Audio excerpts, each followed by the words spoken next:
Hello. Hello, everyone. Whoa. I can't believe this much. Hold on. Are people standing? Is this a standing ovation? Okay, you guys are just gonna have to. You guys are gonna have to just stop applauding so much. Thank you so much. Yes. Hello again. It's me. There's comments. I'm ready to get my heart attack on. Awesome. Windblock, if you want to, you can come in. If you like. If you like, you can come on. Give me a second. Let me get my stuff all set up. It is Saturday once again. I just got out of the Guardians of the Galaxy movie. It was pretty cool.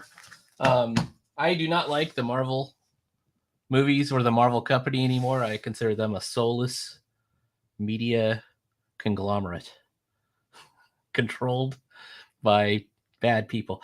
But I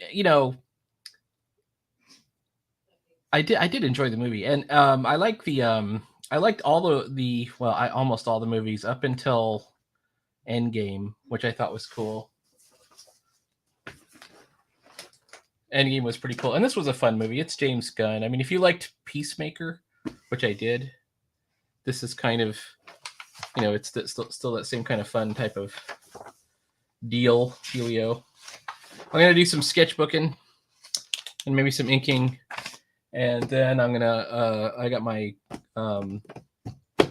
iPad over there plugged in, charging, if you will. Anyways, let me give hang on. I'll give you a code.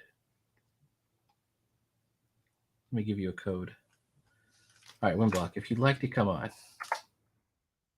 There's the code.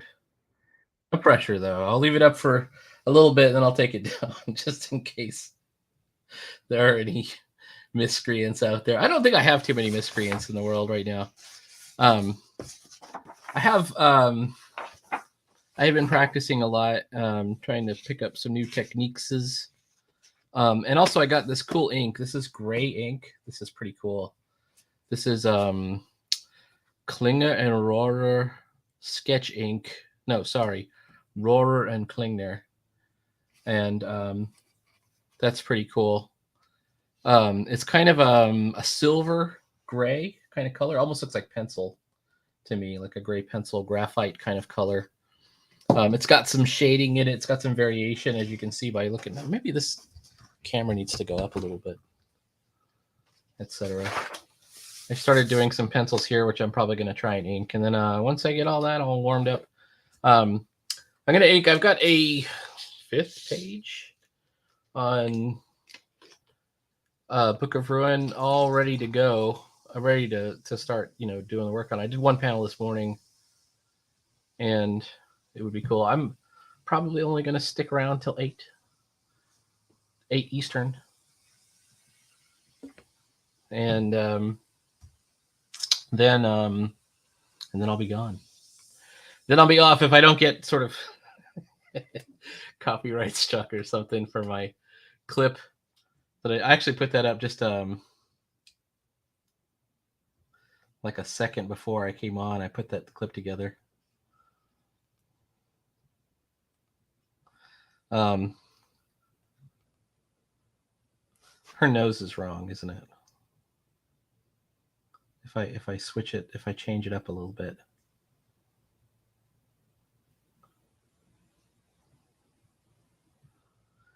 She doesn't have the puckering look. Trying to draw a kiss. Oh, there we go. Windblock. Hang on for a second. Ladies and gentlemen, hold on. Let me get this ready. Ladies and gentlemen, I'd like to add Windblock. Oh, where's your applause, Windblock? Hold on. There it is. There we go. They didn't recognize you. You're upside down. Maybe that's why. You're upside down. I take it off. There you go. There we go. Oops, no. Like, No, it's backwards. Just turn your there we go. You're live now. Yes, sir. All right. So welcome to the show. What are you working on? I see your character. This guy is I don't recognize all your characters. This is a new one, the monster looking guy. Okay. You got this dude impaled. All right, let me see. Can I get this thing better? Okay, so this is like one of the aliens. It's like alien / demon. These are guys who are called Tri-Kings. Tri-Kings, cool. Yeah. So I guess he's beating up one of my heroes here. I guess he's about to throw him somewhere. Let's see. These little sketches that I'm trying to finish up here. Very cool. Hang on, I'm removing my code just in case. So all right. Anybody else comes on. There we go. All right, we're back. Awesome. Yeah, you should definitely I'm not saying you should spend money or something, but it is cool to have some kind of like I have this rig that I put my webcam on and just I need to get a bigger, I guess, one, just an angle or whatever. I'm trying to get a better angle. Man. You gotta build up slow. Like the webcam is cheap. It was like I can't remember how much it was. It was like $13. That's not much at all. That's not a good one though. I got to get a good one. Maybe I'll get a good one like AK. That guy's got a great setup. Yeah. And then you can be the star of stage and screen. Yeah. What did you call it? I was on a chat yesterday with him, and he was just I guess he was just doing a couple of sketches. I think he has a zine, Uzi Suzy. Yeah. So I was talking to him about that. It's pretty cool. I thought that was really cool too. It kind of inspired me to almost want to. I've got to set something up on Etsy. I think it's cool that he has that going on, and I don't know. I'd like to get to know him better. And yeah, he's a really cool guy. I think the last time I was on your channel. The last time, I guess I ran out of juice from the cell phone.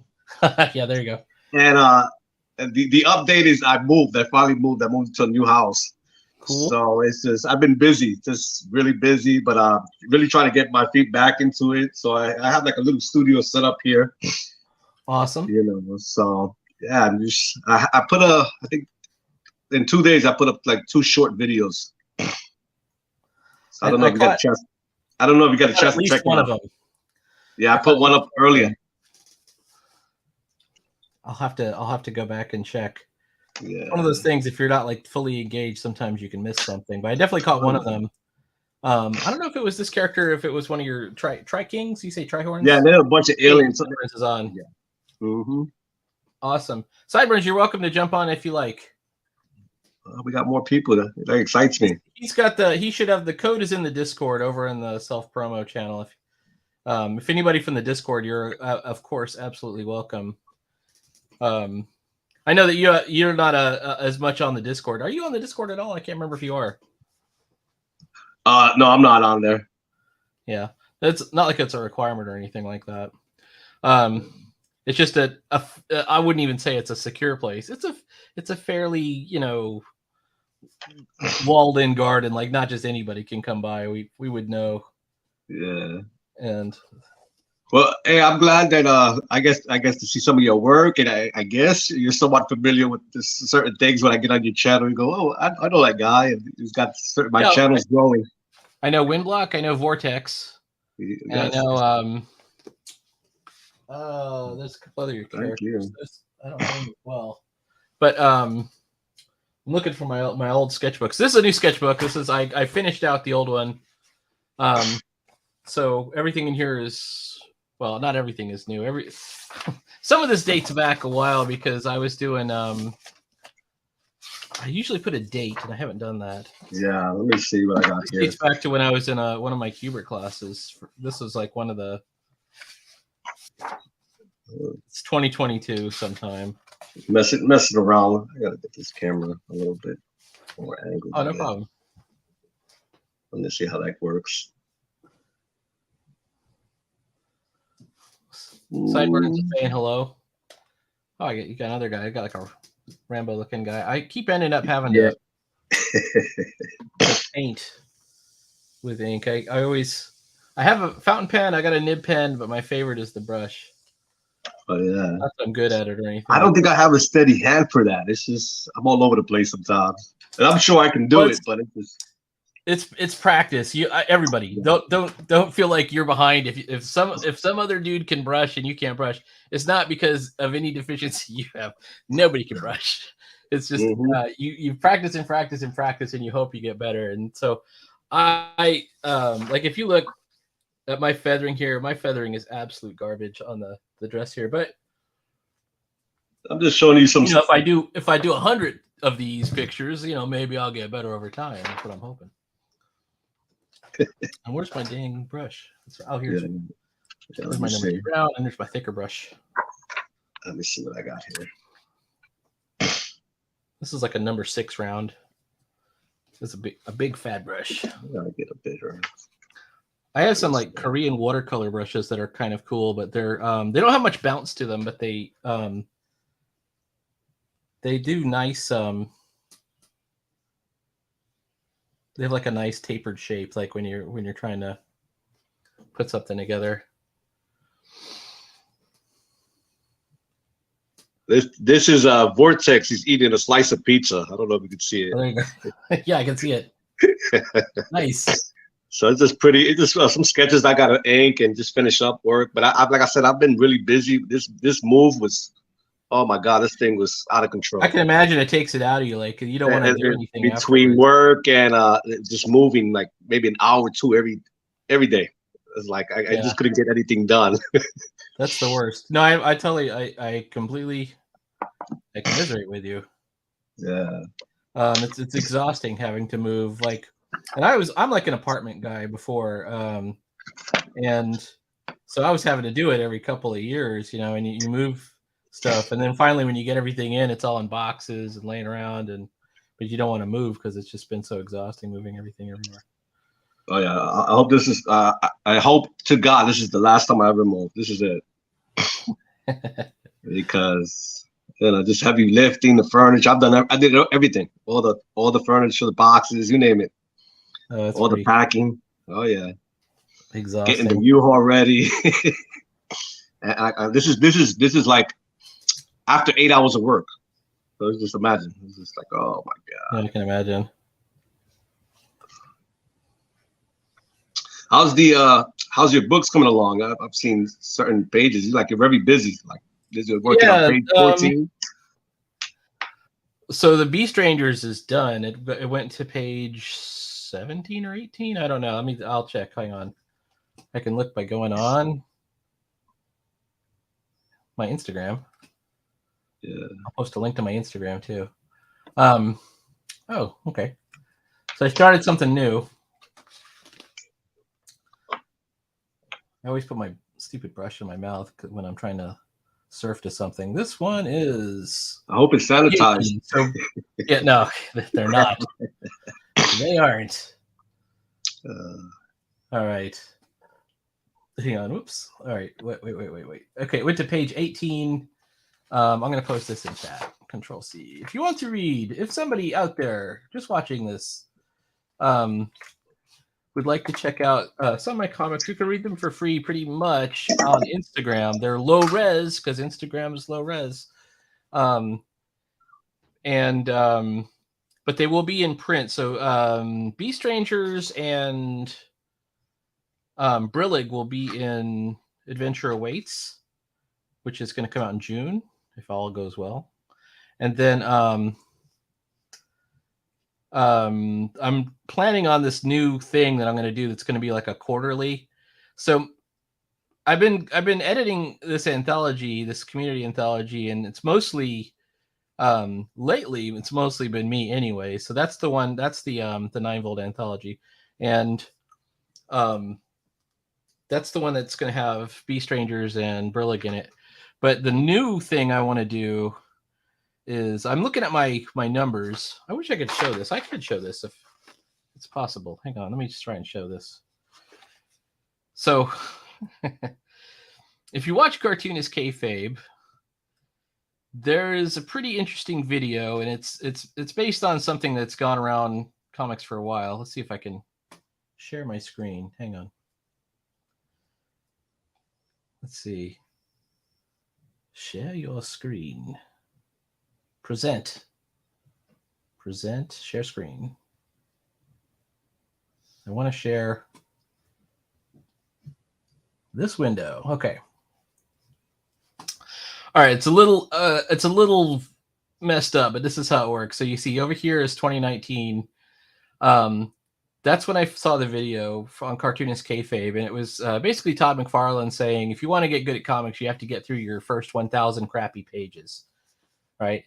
Your pages are, no matter how good you think you are, and you got to get through that first 1,000, even if you're a good artist, I'm a struggling artist, right? I'm a student artist, but even if you're good, you don't necessarily know how to make comics, you don't, and it's the composition, and it's the, it's pacing, and all kinds of little tiny things, like where you put your speech bubbles, all that other stuff. And oh, hang on, wait a second, I got sideburns. Wait a second, we're gonna add sideburns to the chat here. Okay. Hold up, there he goes. Okay. Hello. And welcome, sideburns. Hey, how you doing? Thank you. You're an audience favorite. The audience does love sideburns. Yeah, so there we go.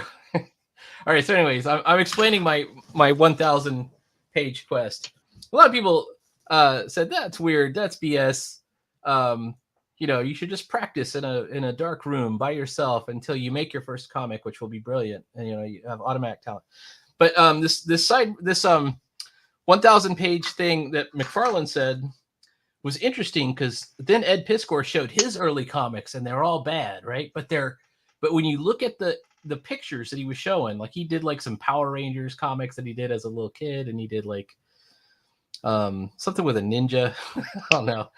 But you could see him steadily getting better. But the thing that really struck me is you could tell immediately, like once he got past a certain level, you could tell that it was his work, right? And then the same thing with McFarlane. McFarlane published some book, and it has a lot of his stuff that he did as a kid, and it's not very good. And he was drawing like Marvel superheroes because that's what he was into.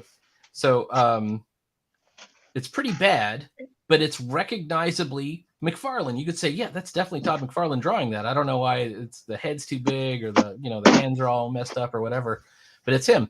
And you realize that's his early work. He had to get through his 1,000 pages or whatever. So I thought, okay, I better do that too. So in 2019, I started counting, and I had 24 pages, and I thought, okay, that's cool.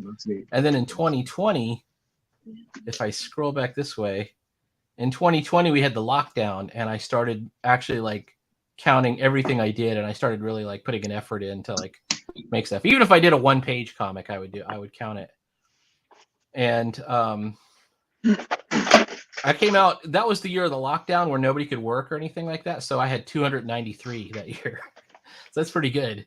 And then in 2021, it went down a lot. From that one, I tried to do a web comic, which I failed at, and then I did a couple other things, and I ended up with 195, which is almost 100 less. But this is probably a for real number. This is a high number anyways, just because there's only 365 days, so that's still that's almost, there's 100 days where I didn't make pages, but it's still like, you think of it, if you did a page every 2 days, that would still be only 150 or so, or 180. So that's pretty good. And then I'm slowing down still further in 2022. These are all the ones I did. This is the Intergalactic. This is the one I did for Robin. Caesar, I counted them all up, and I ended up with 171. And then that was 2022. And now it's 2023. So all the way up here in 2023. And so I'm counting them all over here. And you can see I've already got to 58, but actually I can update this. I am on my 5th page here. And on Beast Rangers, that's going to stay the same. And on Tarzan, that's about right. So I got 60 pages for 2023. And if you look up what day it is, and I guess I could ask. I don't know. Maybe I'll have to ask, like, hold on. Let's ask ChatGPT. Let's see. ChatGPT. Or something. You think ChatGPT knows what day it is? No? What is the... The lost media.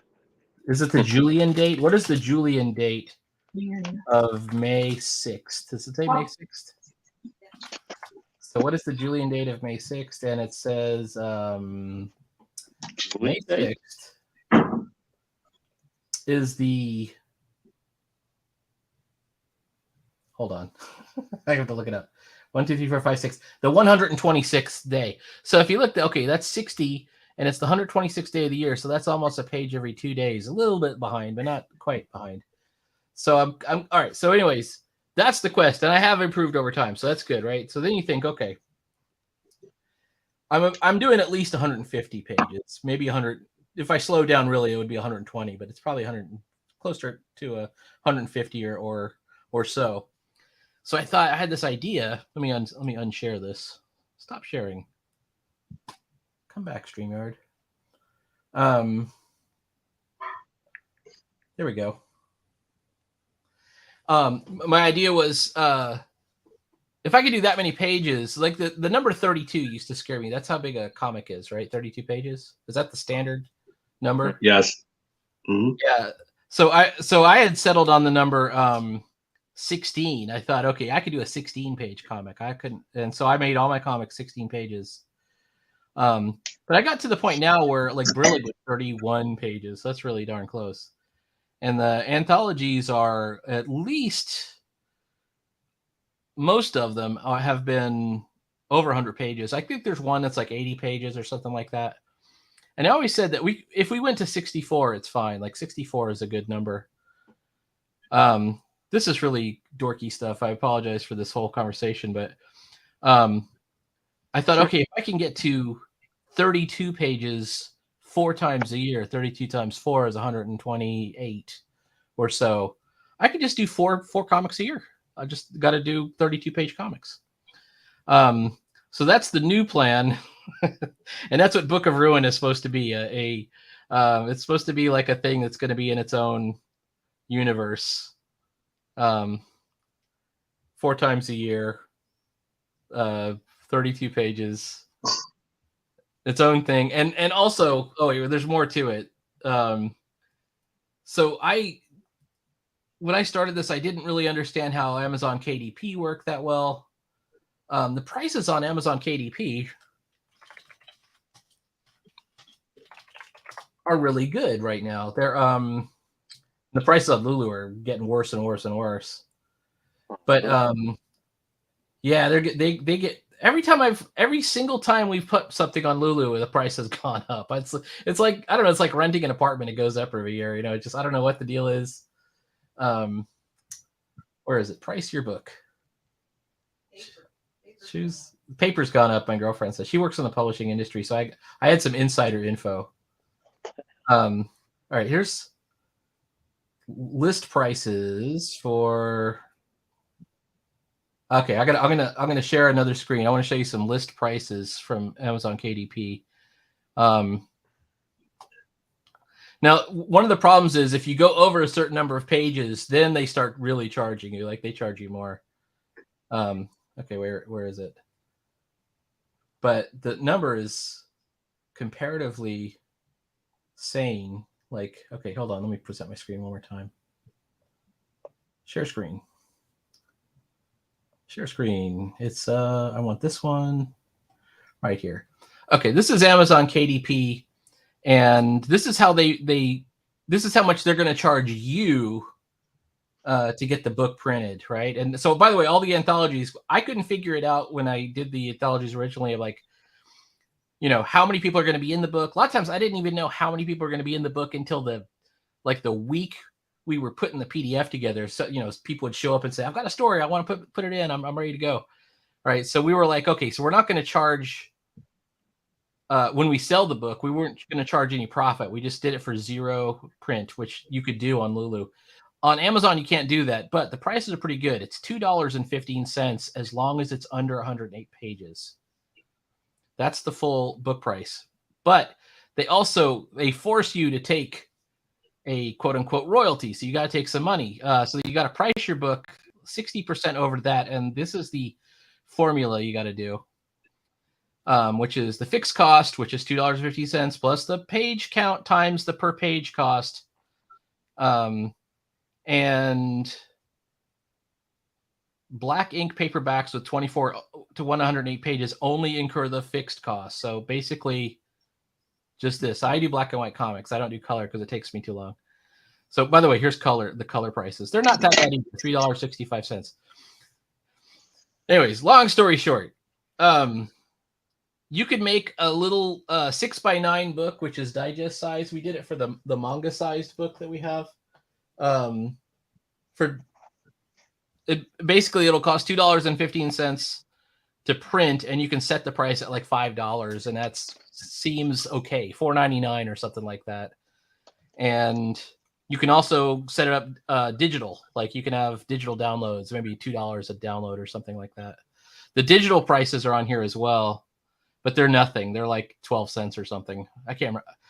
I don't know. Maybe it's in Italian lira and it's like literally $1 million. I have no idea, but it seems marketable. And also, there's the other problem. We have international people in the anthology. We have Sideburns in Australia, and we have for a while we had Jake Twister, who was in Norway, I think. Norwegian, yeah. Norway. So I get the Scandinavian countries all mixed up, but shipping stuff overseas is super expensive. Like Sideburns was in an anthology recently, and he got some stuff shipped to him, and it was like $72 for postage or something like that. Was that correct? It was like 83. The guy like sent me 4 books. But that's cool though. I mean, I think that's great that he did that. Oh, by the way, it's CB Smallwood who appeared on DeLuca's stream last night for briefly. And Peter DeLuca's in that book as well. Up until that point, I thought, just because of the way that the expense involved, a lot of people say, okay, no international customers or whatever, which we didn't ever want to do. Let me just draw her hand. But so that's really cool because it's Amazon, of course. It's fairly inexpensive and it's international. And then the other thing is digital setup. And then the other thing is a lot of people have Amazon Prime. Like I have Amazon Prime. So shipping is free. So like that's the other problem with Lulu. Lulu has very expensive shipping. They do have kind of nice mailers. They have like they use the equivalent of Gemini mailers, although they aren't Gemini mailers. But it's the same thing. It's a wraparound piece of cardboard with a little cradle in it. I don't know if it's the same for you, Sideburns. When you got stuff from Lulu, was it shipped okay, like in a nice wraparound thing? Yeah. A lot of people just they get real mad if something's not shipped nice. Like I got it's kind of funny. I was trying to get some zines, and I got one from Tibar's friend, and it basically just shipped in an envelope, and it was all wrinkled up by the time it got to me, but I still like it. But a lot of people would not be cool with that at all. They would be upset or something. So, then you can blame that all on Amazon. You don't have to control the storefront. Like it's all that stuff works. Let me stop sharing the window, and there we go. Boom. So that's the thing. So anyways, Winblock, if you ever get around to like PDFing your stuff and you want to, I'm learning all this stuff now. I'm just, yeah, it's all possible now. Like it's not hard. Like even if you don't have the, what's it called, Adobe Acrobat, there are free PDF tools that you can get that'll do the PDF, and you could probably find the right tools to do it online. Even if you just put it in like I didn't know what I was doing when I first did it. When I did Assault, I actually did it in Word, and I just posted I pasted all the comic pages into Word, and then made it a document. So it had a giant margin. It had like an 1.5 inch margin all around on every page, but it worked. It printed, and then I got smarter later on.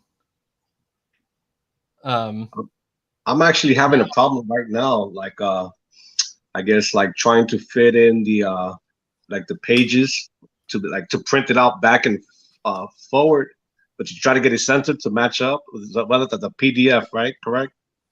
Yeah. Yeah. Yeah. I'm like That's trying to a figure tough that out. problem. Yeah. So I had the same thing when I was doing like zines, kind of like Uzi Suzy that Peter DeLuca was doing. I was doing zines where you have to print on both sides and fold it in half. So it's one on the other side is page 2, then 3 on the split, and then you fold it over and you got, the opposite side, page 4, Yeah. or whatever it is. So it's, I don't know. It's complicated. It's always to make a I guess a template, like just hold a couple of pages and just mark them down so you know where the pages actually be at. You know what I mean? Yep. Yes, absolutely. So, that is definitely the way to do it. I've seen stuff like that online, how they put it together, and it's really to me it's interesting. Just like wow. But like you said, everything is possible these days with the technology and everything. So yeah, like before I'm just watching. It was impossible before. Like you couldn't just like get a home printer and print stuff out, or find some company that will print your book out and bind it and do all that stuff. But now you can. Yes, sir. There's So so much more opportunities now. Just like wow. Yeah, absolutely.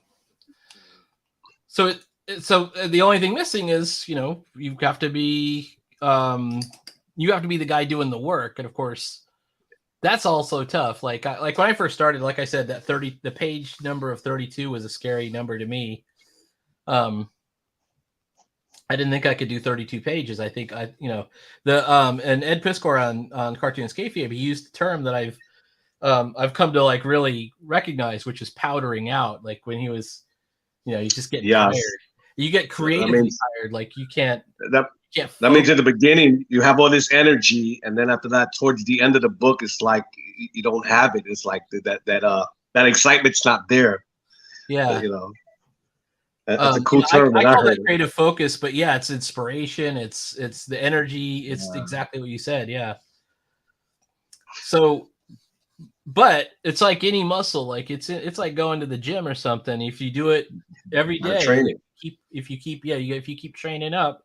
I mean, obviously the old timers, those guys could do, 6 pages a day every day of the year. They were putting out monthly. There would be an artist that'd be on 3 books. John Byrne was doing like, I don't know how many books. Oh yeah. And they got worn out and tired too. They were late sometimes. They would have problems. Oh yeah, I'm sure. This is it takes time, and just your energy levels. Like if you're inspired, I don't feel like doing it today. Sometimes what you want to see on paper, it doesn't come out that what you want to see on paper. You don't. It's not gonna happen that day. Right. Absolutely. So, but if you build up over time, I got the idea that when I saw that video about 1,000 crappy pages, something clicked, because it was like, first of all, it just says, hey, even if you think you're bad, don't worry about it. Keep going. Be sincere, like actually. It's very inspirational to hear that stuff. All of that was real good to hear for me. I wonder if I have some black ink. I've got gray ink, but I don't have black over here. I got some black over there. I'm going to get it out.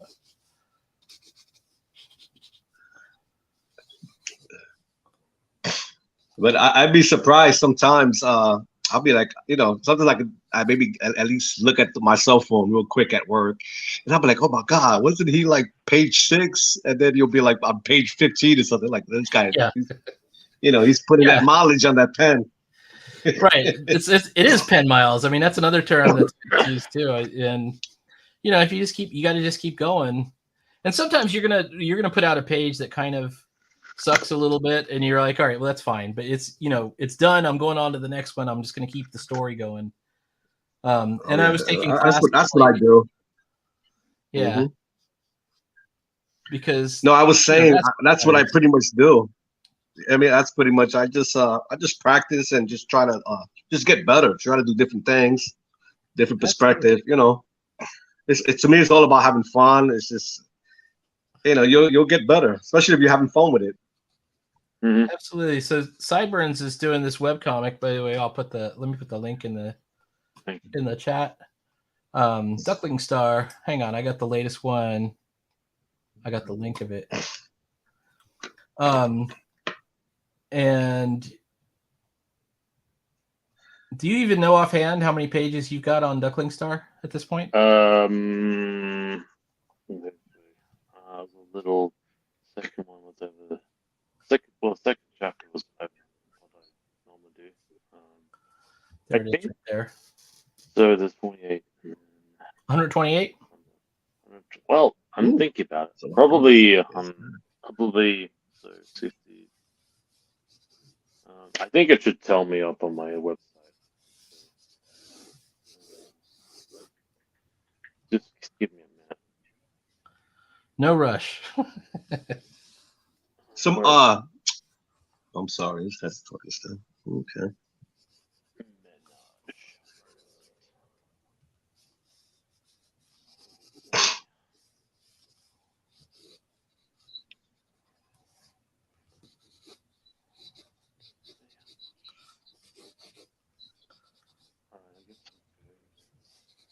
He's counting them up at this point. I believe your name was Chris, right? Void Imperial, no. right? My real name No, is it's Peter. not. I'm like the other. Everybody's named Peter now, right? That's Peter DeLuca, and then there's the other Peter. Too many Peters. Oh, it was Peter. Yeah. Yeah. We're really all the same Peter. It's the I'm the Earth C version of Peter DeLuca. He's from I forgot which Earth he's from. Yeah, he's from Earth Pittsburgh. Mm-hmm. And I'm from Earth C. Oh, it's 138. 138? Yeah. Ooh, that's a lot of pages. Yeah, Awesome. for one series, for one story. That's incredible to me. Wow. I have nowhere near that on one story. I have, like the longest one I've done is the one I just did, which was Brillig 100, which was 31 pages. Wasn't even 32. I have not yet done a 32-page story yet. I'm up to 20 pages. Done deal, finished. Awesome. Yeah, so I am now working on my second book now. I got the cover planned and everything, and I haven't got the page ready for it, but I do have certain layouts already. That's very cool. What they call it? I forgot. It's just unbelievable. But the little when you do the little pinups, you're telling your stories. Thumbnails. Thumbnails. That goes correct. Today's Saturday. I'm still tired from yesterday. But I got some of that set up already. So as far as the story, it's just like, okay, I got issue 1, and now I'm trying to just work my way in issue 2 and figure out where I want to go with this. All right, I got ink all over my fingers. Hang on. All right, here we go. It's beautiful. That's a real artist right there. That's how you know you're professional. I wouldn't know that. I'm kind of like, that's funny because I'm kind of going back and forth between using like digital and traditional. I'm not so much. I've come a long way, but like I've not always settled, and sometimes that's probably different pages call for different things. So you switch back and forth. Some of your stuff is traditional, some of it's digital. Yeah. I would like to be more traditional, but I can't really letter, so I have to do that digitally. And then I suck at scanning. I got too many efficiencies, I think. I really like I really like inking, at least. I don't know if I really like penciling. I really like inking more than I like penciling. I believe I like to ink too. It's just you get to see like the finished product, and where you see all the blacks, the shadowings, and how the figures develop. And you get to erase all the rough pencils. Yeah, so I really came around on that one. I took this class, and it was Joe Prado, And he was like, you know, when everything's said and done, there will be no pencil left. It will just be ink. You know, so you better get good at it. And I was like, oh, that changed my mind. I was like, I better get good at this. I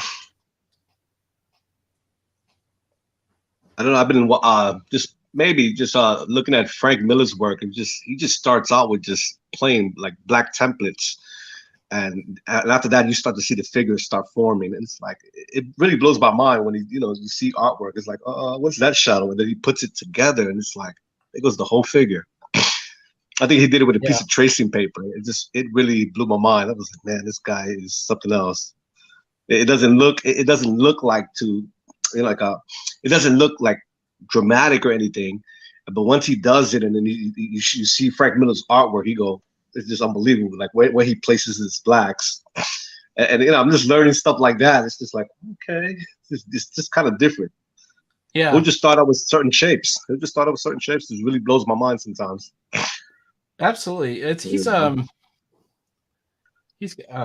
incredible like that was the most influential of my era in the 90s. Everybody wanted to be like Frank Miller. In fact, my sister's husband, who he works in video games. He's one of the lead background artists for Naughty Dog. Like he works on Last of Us. Okay. I don't know. I've never played it. I was talking to him once, and I was trying to talk about art, and I said, "Were you ever into comic books and stuff?" And he goes, "Yeah, Frank Miller."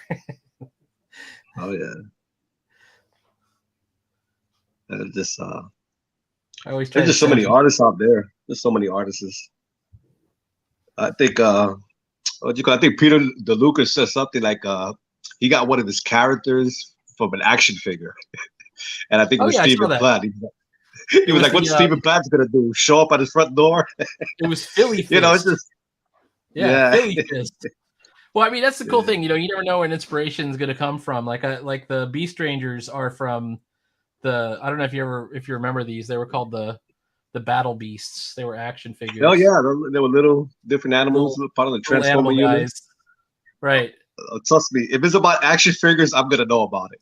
Oh, so you know the Battle Beast? Yeah. So you would totally know them. Yes. So I grew up on all that stuff: G.I. Joe, Transformers, Star Wars. Come on, I'm an '80s child.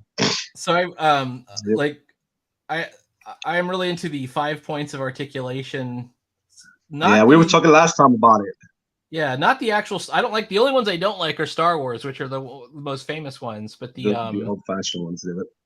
Yeah, I like the Kenner, or not Kenner, Fisher Price, Adventure People, which are like just like they were a little bit older than the Star Wars ones, and then I like Super. Yeah, I remember that.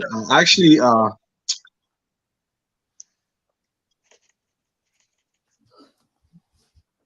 you guys still hear me? Yeah. You're there. No, what I was saying was those figures, the Fisher Price. I think that's how they made the Star Wars. I think I was watching on I was watching on Netflix. Yeah, they took the Space Commander, which has like he's got the white beard, and they put they stuck in a little robe, and that's Obi-Wan Kenobi, and then they. The guy used the dirty sock. He always uses his sock just to make a Jawa. I thought that was funny. Yeah. Take his sock off and cut it. soft goods, I believe that's called. Yes, that's what it's called. Yes, sir. Soft goods. Yeah. My most of what I've got is Universal monsters. I got like Frankenstein, Dracula, etc. And I still have. I love those black and white movies too. Like those are great. The werewolf. I still have a. I remember as a child watching them, like maybe like the movie Afternoon or something. Maybe after wrestling or something. I was a young kid. I was all into that. Feature. Totally just Albert and Costello. Oh, Albert and Costello versus Frankenstein. Yeah, stuff like that. That even has Dracula in it too. It's not just Frankenstein. Dracula's in that one. Oh yeah. I'm a sucker for all those old-fashioned movies. I just love them. Yeah, I like those too. You mentioned, in fact, did you mention last night on Peter's stream that you think horror is going to make a big comeback? Which I hope it does. I heard. I don't know if they saw the new. What do you call it? There's an Evil Dead, and I think there's with Russell Crowe. There's a what you call it? An Exorcist, but it's something else. Yeah. So. I mean, I hope the superhero movie genre doesn't die, but it's looking really bad now. I don't mind if it dies. I mean, I'm mad at him. You know, I really did like Guardians of the Galaxy. I just got out of it, by the way. Sideburns. Yeah, I didn't see it. You're not gonna hurt my feelings. Don't worry about it. No, I thought it was good. The next one is The Flash, right? I think so. The Flash trailer looked good. I mean, because it's got Michael Keaton. It's got Michael Keaton. That's right. You know, he did the line, "You want to get nuts? Let's get nuts." That's from the first Batman movie. Mm-hmm. I think that's the only reason why us older guys are going to watch the movie, because of Michael Keaton. Other than that, literally, yes, that and that one line, he goes, "You want to get nuts? Let's get nuts." I'm like, that I'm in, right? That's the line I needed to hear.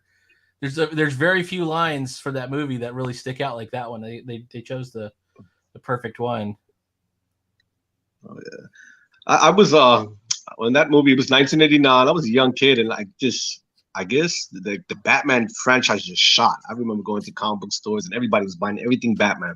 Remember the T-shirts, the pins? Yeah. And it was just like, it was a phenomenon. Believe it or not, it was such like, this is crazy. Yeah. And I wasn't even a Batman fan. Nobody knew they didn't really know Batman either. I mean, they knew it from the 60s show. Adam West. Yeah. You start thinking Adam West. And so they were just shocked that it was so cool. They're like, what is this? You know? But for me, I think what really did it for me was Jack Nicholson as the Joker. I mean, to me, Jack Nicholson would always be the Joker for me. Yeah. My friend Andrew, when I was growing up, he thought he was the greatest. He was totally into the Jack Nicholson Joker. I love him. I remember we had it on VCR, and we used to do these movie nights, and he would do his impression of him. It was really funny. He was like, "I want this Batman dead." And then there was that line where like, "Where does he get his amazing toys?" Or Oh yeah, that's one of my favorite parts. I'm still messing with toys. Yeah, I enjoyed the Christopher Nolan movies when they came out originally, like the first two. I didn't even see the last one, but I'm done with those. I don't need to see the, after the Bane one, which was not that good. The only thing good about the Bane one was Bane. Tom Hardy was pretty good. I actually liked that movie. I thought it was better than the second one with the Joker. I don't know. I thought it was interesting. I did like the Heath Ledger Joker. I thought that was a lot of people said that was their favorite. I'm like, to me, everybody got different opinions. Yeah. I was like, that's going to be hard to top Jack Nicholson. To me, my opinion. Did you watch the new Joker movie? I forgot that. Was it Phoenix? I forgot the actor's name. I thought he did pretty good. Heath Ledger, right? Or no? What's the new one? The new one. The Joker, yeah. Oh, the Joker. Yeah. No, it's with Joaquin Phoenix. I like that actually. Yeah. I actually skipped work to go see that movie. and with a friend of mine from work, I'm like, let's go see it. And we got out of it. I'm like, that was awesome. I enjoyed it. That was really good. And he's like, I hated it. My friend didn't like it too much. I'm like, what? It was great. I don't know what he's expecting though. I think my sons, we were talking, and now that you mentioned this, he was telling me about a time where I think I skipped work and I took him out of school just to watch Star Wars Episode 2, the Clone Wars, and I was like, hey, that's secret. We're gonna go to the grave. Don't you ever tell your mother that I did that. Don't tell anyone. I know. Keep it a secret. I did this stuff too. Don't you ever? I forgot all about that. Yeah, this is a good time. He has an appointment. You'd show up at the office. He's got an appointment today. We have an emergency showing of Star Wars Episode 2. I mean, it was a lot of fun back then. It's less fun now. It's like I was there at the theater today. There was a crying baby the whole time. Everybody's on their phone. It was kind of sad. It's like, this is not what it used to be. Like, people would get mad. People would say something. I didn't say anything, because people are so violent these days. If somebody said something, who knows what would have happened? So I'm like, all right, well, there you go. That's what it is now. I guess I'm just gonna stay home next time and figure out a way to rent it or. You probably better just renting it and pull up a sketch pad and start drawing while you're watching the movie. I don't know. Yeah, absolutely. Make your own popcorn. Yeah. But it's not the same. That's another topic for another day. It is. It feels different for me. This is I don't know. I used to have so much fun just watching, just doing just certain things. I think kids don't even do these days. They don't know what it is. They don't know what they're missing, really. Yeah. So everything is like so much social media. And I tell the youth, I said, you guys got a platform here. Learn how to use it. Like even the like the after Guardians of the Galaxy, the end credits came on, and kind of the lights come up a little bit, but they're gonna do the little end credit scene. But like the girl next to us, she didn't just pull up her phone. She pulled up her phone and then she turned it like full volume and played like some music. And I'm like, oh, come on. Yeah. But I didn't say anything. I know a coworker who has one of those phones that like open up like a book, and that you can kind of see the crease in it. So it looks like he's like bringing like it's like he's holding an LCD screen. But it's weird they have a crease in it. I would get really bothered by that. Yeah, it's too weird out now. Like in public, everybody's on edge, so I wouldn't say anything. Anyways, I'm not a guy that wants to pick fights with anyone. But I was like, come on, that's just terrible. And then I got a new coffee mug. Oh, you did? What'd you get? Yeah, I'm also. It's a segue in that. Yeah, it's kind of a segue in that I'm gonna go get a coffee. So no, that's cool. I like it. I like the Tom Batman. Yeah. The cat. Tom and Jerry. That's Batman. cool. I like Tom and Jerry actually. Like a lot. I used to watch Thomas a lot of Looney Tunes. Even Looney Tunes, I actually really liked. I'll talk more about it. That is pretty cool. You know what I saw today? I saw what do you call it? I saw the DC multiverse. Tom McFarlane's making action figures now. Yeah. And he's doing this thing like a Batman caveman, or like this ancient times Robin. I literally fell in love with these figures. I'll have to look it up. It's not like the 1950s where they had like a zebra costume and the rainbow. No. This is based on a new book. Something maybe sometime this year or last year. But they just look really nice. Like the sculpting. If you get a chance, check those out. I was blown away. I was like, I need to get 5 of these, 2 of these. That's funny. Most of them, sometimes I use for customizing. Right away, I thought, oh my god, I can make a nice Conan the Barbarian action figure. The minute I saw these things. I don't have I don't think I have any superheroes except I have one of the Phantom, like the purple, the Phantom. Goes to walk. Phantom. Love him. Mm-hmm. But that's it. I don't think I have any superheroes. The Phantoms are old.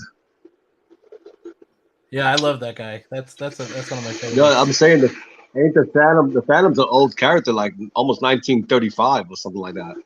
Yeah, it's one of the super old ones. And I think what's the cartoon with him and the what do you call it? Flash Gordon. I forgot. The Defenders of the Earth. It's real cheesy. It's really bad, but the theme song,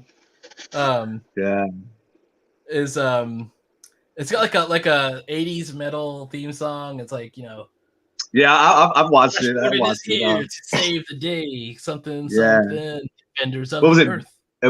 Wasn't Billy Zane in I think the Phantom movie, right? Correct. Yes, that was totally Billy Zane. Okay. That's I know the characters. I pretty much got a nice knowledge of like comic book history. As you start throwing some old, I'm talking some like old, what do you call it, like artists or writers. I'm gonna be like, oh. I might know some of that stuff, but I'm not gonna go into it. But it's cool. I watched the cartoon Kayfabe, and they give so much knowledge on like so many different artists. Like, wow, I never knew that guy exists. You should also check out Fizz Fop if you. I think it's Fizzfop. He doesn't post very often, but he's usually it's some kind of forgotten hero of the Silver Age or forgotten heroes of the Golden Age. Today's it was about Harvey comics. I don't know if you remember those. Say it again. So he does like old Harvey stuff. Comics. Harvey Comics was it's including Casper and Richie Rich, but it was like their superhero line too, which includes Black Cat and a couple others. I'm almost ready to start with this. Oh.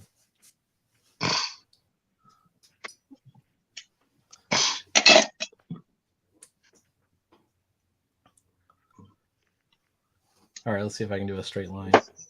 It's looking pretty good, guys. The inking. No, I just went over the line for the pillow. Let's try it again. I just ink. I'm all over the place.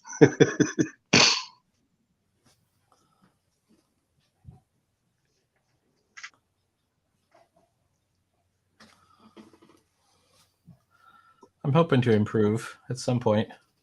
No, every time I see improvements, believe it or not, I watch it and go, "Oh man, this guy he's really doing his thing." He does a lot. He's very prolific. That's my strategy is to just overwhelm it with pages until if I just get a little tiny bit, like a little bit. This is like I said, I'm amazed. The speed is just what really amazes me. I don't think I'm that fast, really. Like compared to what other people do, a lot more preliminary stuff. I think that speed is probably the same. Like I was watching other people, and they were like, I'm getting ready to do a comic, and they've done like 5 pages of preliminary drawings, which I don't do any. I just start drawing. Maybe I should plan a little bit more because I do run into problems. Oh, I screwed that up too. What if I put a little curtain over here?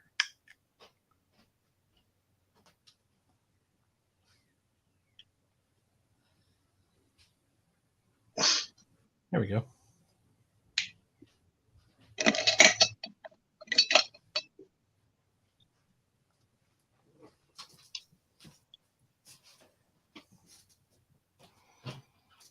Well, it is what it is. That's it. You just got to go with the flow. Yeah, it's my feathering that I think is what I got to learn, and I think that's all. It's all brush control, and I haven't quite gotten it down yet. All right, I'm gonna wash this brush. I'm about ready to start working on a real page here. All right, be right back. All righty.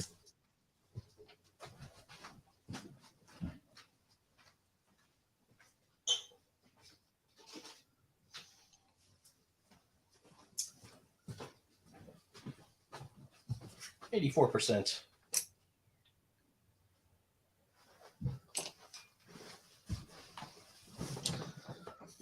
All right, let's set this up so I don't put everything directly into the wet ink. Hey, Peter, my phone might just give out too now that you mentioned it, man. So you get zoomed into these things. Just in case I clock out. Got it? I don't know. Last time I looked at it, I had like 60%. So it should be there. So are you on your phone at this point? You got like a phone holder? I'm at the phone. Yeah, yes, sir. No problem. So I think a lot of people do it like that with their phone. Yeah, I've seen some of the people. Up until when I tried to do this last year, I did it with the phone. I had the phone over there because I could only figure out video via the phone. I had a real hard time getting my stuff working with the webcam to where it would to where it would be directly over the work, and like all that's really difficult, like getting it to point downwards. But when I first got on, I had to figure out my angle. It was like, oh, I don't like the way this is looking. Right. My daughter helps me out. It'll like, you're like, oh, and it's doing this, it's distorting, it's doing, the lighting is coming up weird. If I turn this off, I get this yellow look. And my daughter, she helped me out. I think I edited a video, my first edit video. It's on my channel. I thought it came out pretty cool the way she edited it. Oh, I'll check it out. I didn't realize we have a Yeah, difference. Your old. This is your first edited one. I will check it out. Yes, sir. Hey, like I said, I put up. I actually took some artwork where like I think there was one that was just an old piece of artwork, and I was like, it's like interior. It's falling apart. It's like it's got discolorations. So I made a copy and I started working on it a little bit, and then today I did video. another That's the one where you said you were recovering an old image. Yes, It was in color. It was in color. Mm-hmm. Yeah, I did see that one. I posted another one today. Just I thought that was pretty cool. All right, I'm gonna try and put some white on this. It's probably gonna look ugly, but let's try it.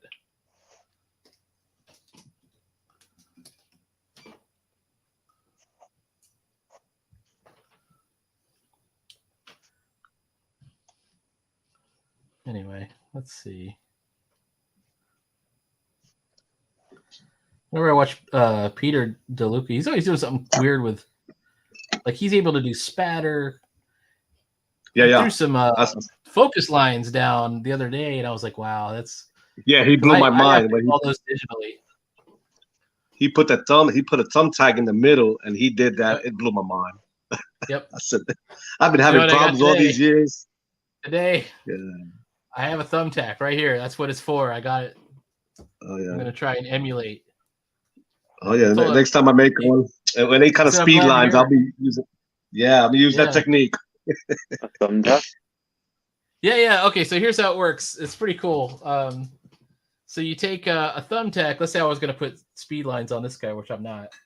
But I would just put your thumbtack in your page. He actually taped it down, and so that's a thumbtack. I don't know if you can see it. And then he had a ruler. Where's my ruler? Then he had the ruler, and he just basically put the ruler on, and he just spun the ruler around, doing his focus lines in, and inking them in. He was using like a micron, kind of a deadish micron. What did he like put underneath to like put the thumbtack in? He just had it pinned to his drawing board. He actually just kind of pinned it to his drawing board and went from there. Okay. I normally just have it. How do you do it? I have a. Or you just have like a dot, and you just kind of you've got a ruler right there. Where's my stupid ruler? This is my life. I'm constantly missing stuff. I'm going through my drawers now. Nope. There's one. Okay, so I've actually got a ruler with a spinner on it, so I could even take. Where's my pin? I could put my pin like right now. It wouldn't work, but I could put it here, and it would keep the ruler. Well, it wouldn't keep this ruler. I have some kneaded eraser on there to lift it off, so if I want to do inking with it. But let me peel that off. But yeah, he just kind of pinned it like this, and then he was just kind of spinning this around, throwing his okay. So he wasn't like planting it in. He was just sort of holding it on there. No, he actually pinned it. Like he pinned his art, and then he just the art was taped down. And then he had the pin in there, and then he was just moving the ruler, and he was, he was just throwing it down on both sides. You could do both sides at the same time, like an X. So it's a cool technique. You have to see it. Like he did it on the screen. I definitely want to try it out. I haven't tried it out yet. And then he did another cool thing. Once he had his lines in, he did like a thing where he broke up the lines with like a swirling pattern, which was kind of cool. I thought it was cool too. I was like, oh, it's different. It's good. It's like stylized. It's okay. Yeah, it was very 90s. Like it looked authentically 90s. I've definitely seen I've definitely seen that before, like the spirals that were in there. Mm-hmm.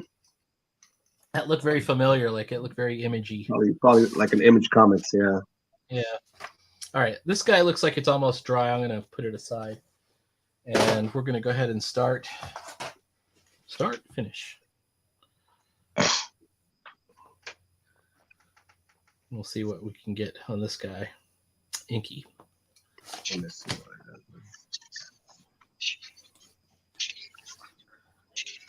I just got to figure out where my stuff is. Oh, but well, not that it's a spoiler, but there's Howard the Duck is in the new Guardians of the Galaxy movie. He's one of my favorite characters. Yeah, Howard the Duck. But it's a this is for the new movie, correct? Yeah, for the new one. Wow, I mean, he's in the first one too. For like, he's in the post-credit scene for the first one. Mm-hmm. But he's only there for like a second. But in this new one, you're actually, I think it's Seth Green playing him. Oh, really? Yeah, he doesn't have much of. I don't think he has much in the way of lines. He's not important. But if you love Howard the Duck, you're probably thinking, "Oh, wow, I definitely want to see that." At least I was happy to see him. All right. I used to be crazy about Howard the Duck because I was really into Man Thing, and that's where he would always show up, was Man Thing. You remember the old movie Howard the Duck? Oh yeah, it's terrible. I love it. I know. I made the kids watch it with me one time. I was trying to get my daughter to watch Mac and Me, and she didn't want to watch it. Not even the scene where he gets shoved, like he's on the wheelchair and he gets pushed off the cliff or whatever. That's like a meme now. All right, there we go. We got some stuff.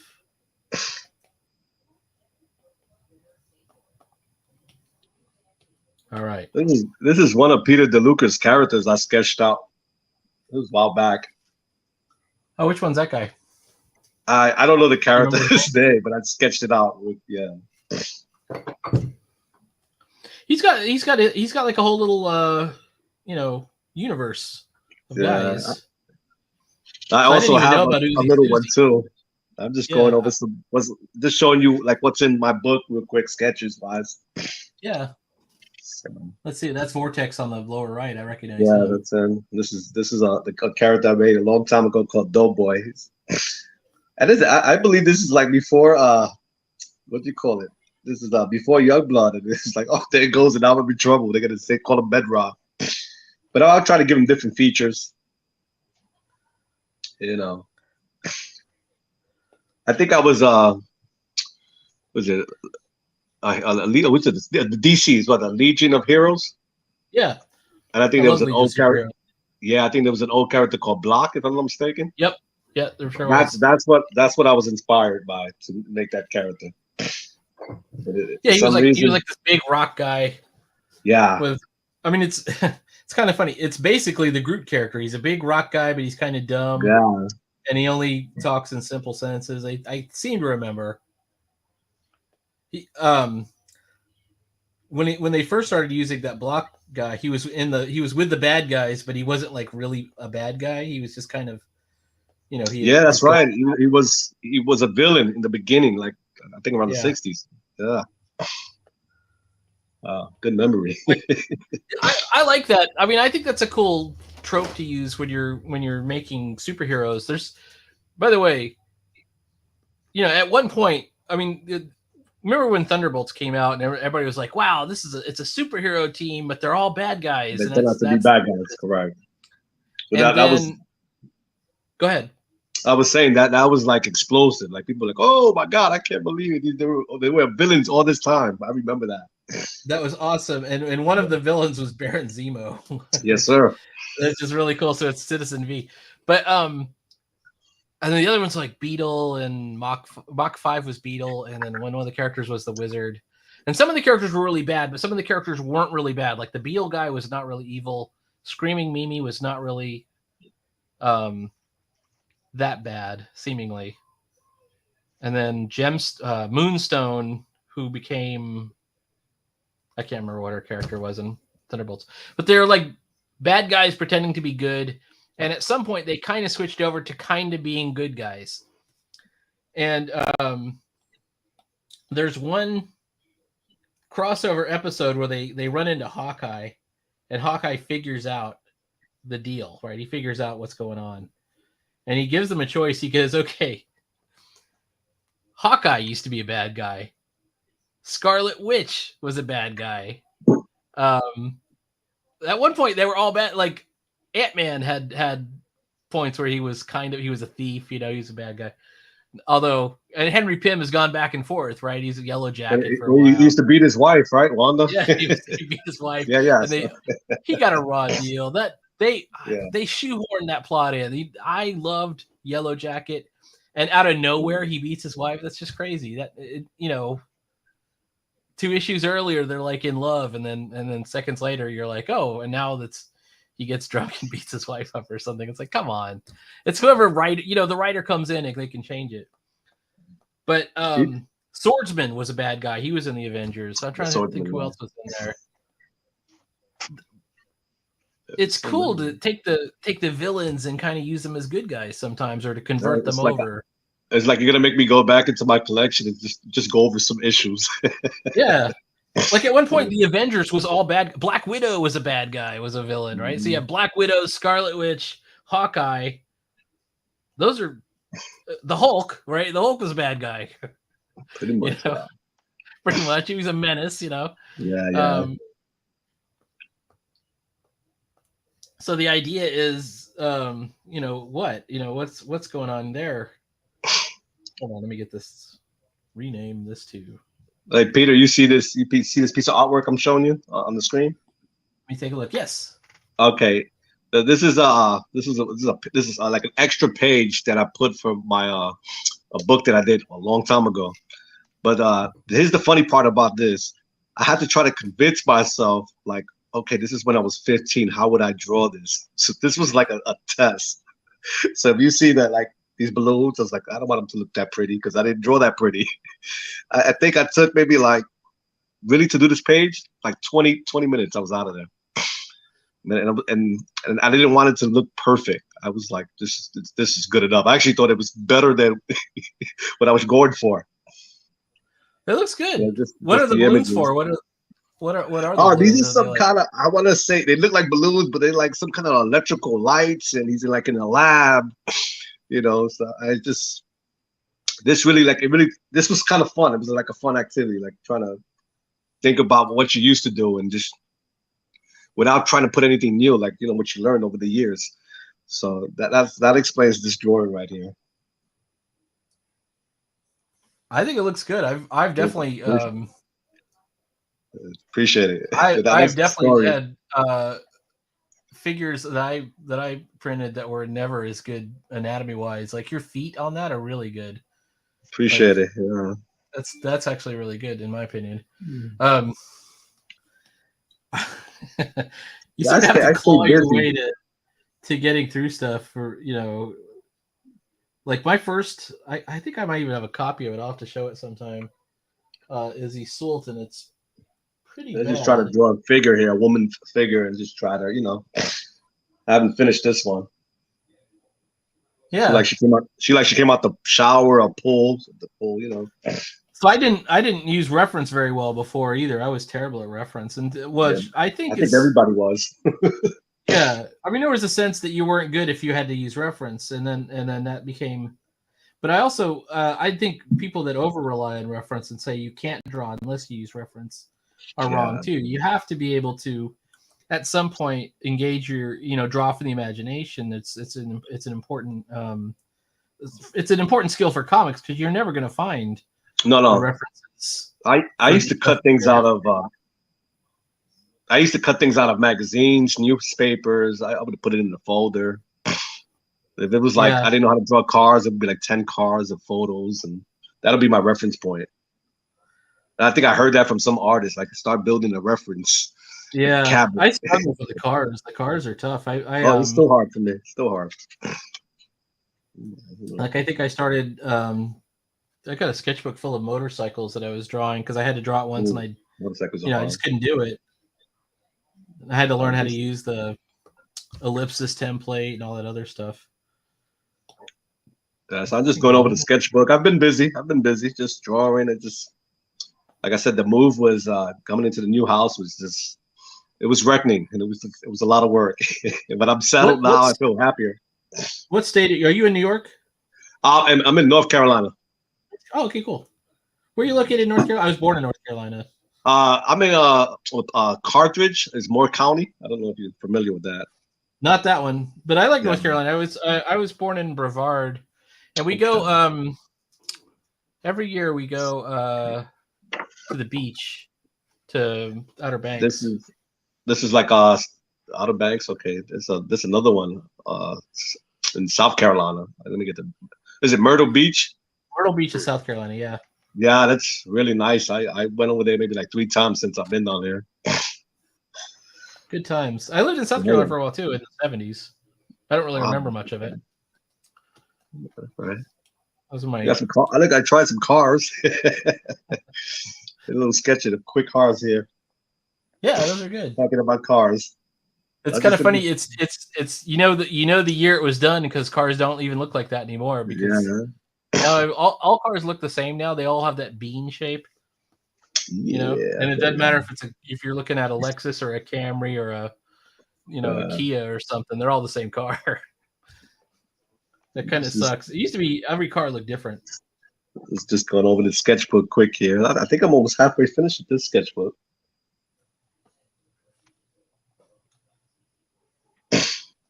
Oof, that's I'm in the wrong layer. Yeah, definitely. Definitely finish your sketchbooks. I think it's cool. Oh, yeah. I mean, it's like it feels good when you're done with it. It's when I'm at work, I just my little 5 or the lunch break, I'll just sit in the car and start drawing, trying to finish up.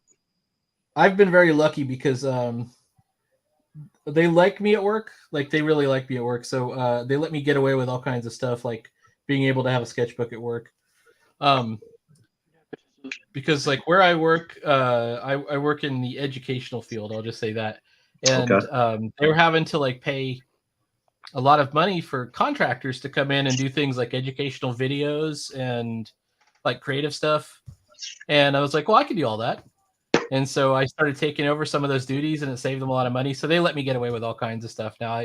Like if they need a logo drawn or something like that, they have me do it. But because of that, I've gotten all kinds of leeway, and I'm hoping to just juice that out. Just like make that continue. So that because they know that they can ask whatever, and I'll just make it. If I can, do it. They got their own illustrator over there. Save money. Right, exactly. I'm it's other duties. Like, I mean, that's not my job, right? But if they want somebody to do it, I'll be glad to do it. So I think that if the wrong kind of place, they might not let me get away with that.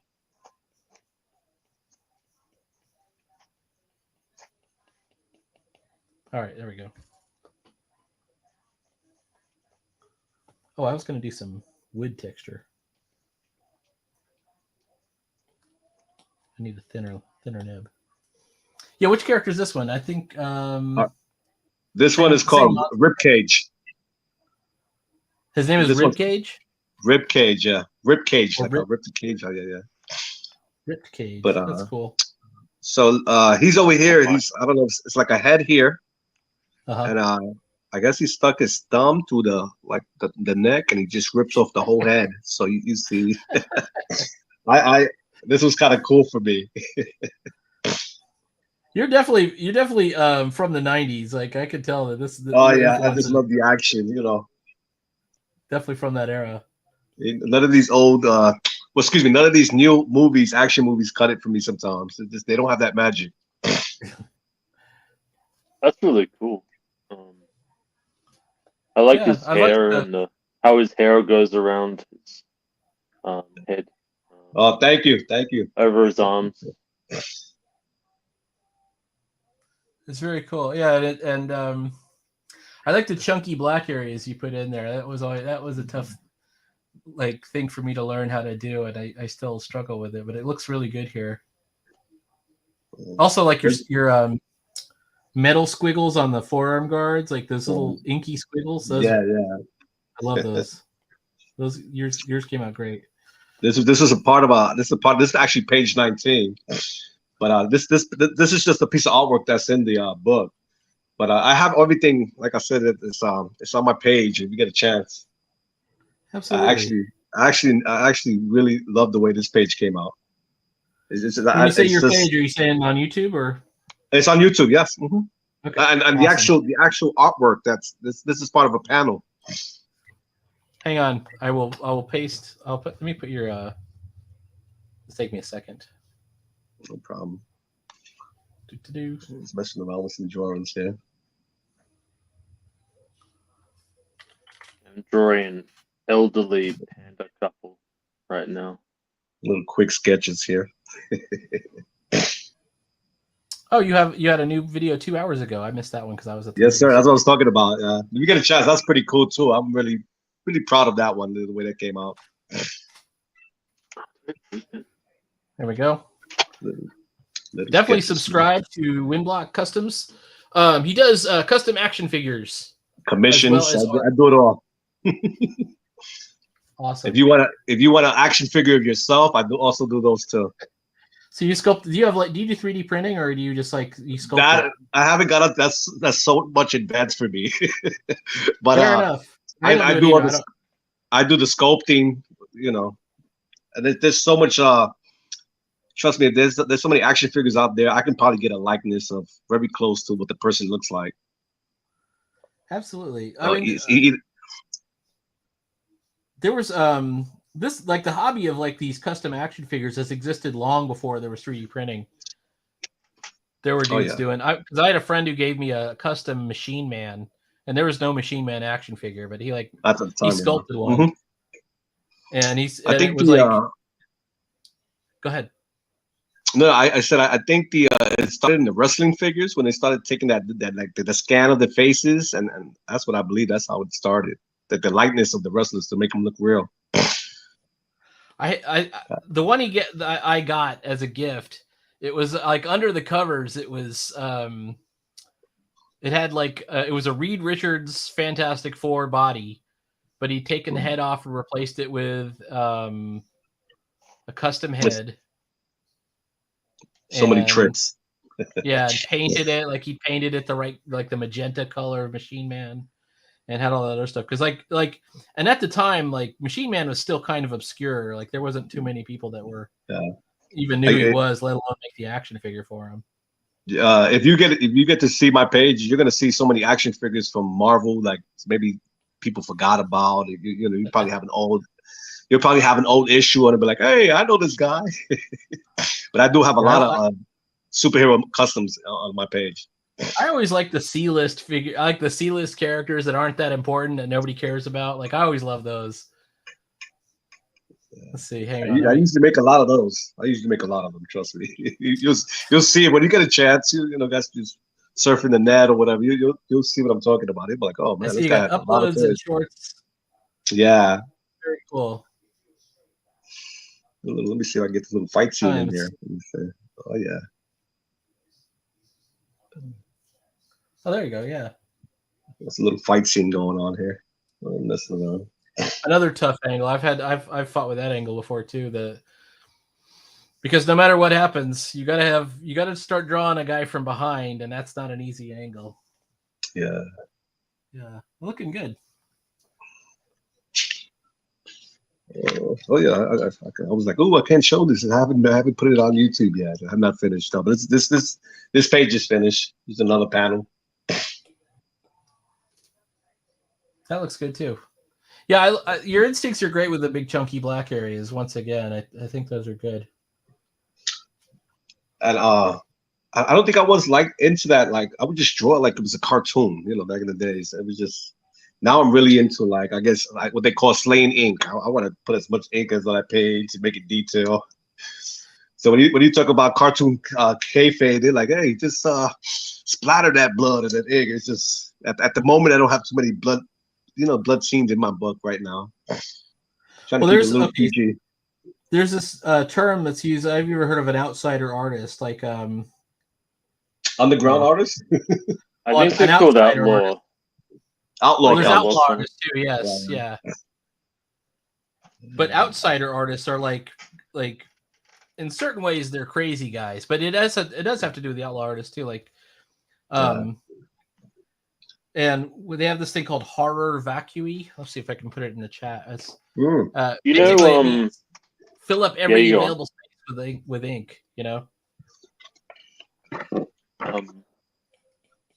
I found out recently that The Crow, like James O'Barr, it's it's good. It's considered an outlaw comic. Yeah, absolutely. Yeah. It is an That indie book- one. I think it started out indie. Yes. Oh, totally, Mhm. totally. That is Yeah. incredible work. I knew about The Crow and stuff, but to actually find out just the story behind it. He lost his wife to a It's drunk really driver. tragic. Yeah, Yeah. it's just like it touched me a little bit. Like, man, this guy. And I think I seen the interview a long time ago for the Crow movie where they showed the little remember VHS. They showed like, oh, this is the creator. Excuse me. God bless him. I know. I sneezed real loud. The whole kitchen hears me. I thought it was a dog. I said, what's going on here? Somebody's getting mauled by a dog.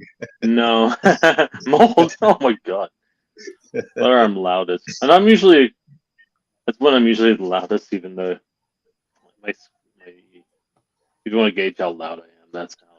Yeah, it's allergy season still. I'm over here got the sniffles, and I cut some grass today, trying to take care of the front yard. I think it's winter over here, and I might be getting cold.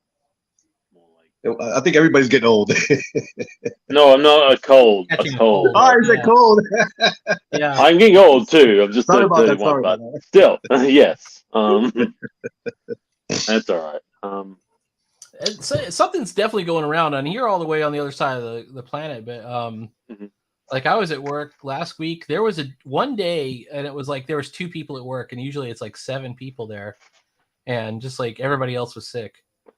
Cyburn is what, from Australia? You live in Australia, correct? Yes. Oh, And okay. it's winter okay. here. It's winter. Wow. Yeah. Well, it's almost winter. It's like a month away. So the winter months there are June, July. June, July, August. Yep. Wow. I could never get used to that. That's awesome. Oh, it's just flipped, I think. I think it's just flipped because it's like southern hemisphere. Right?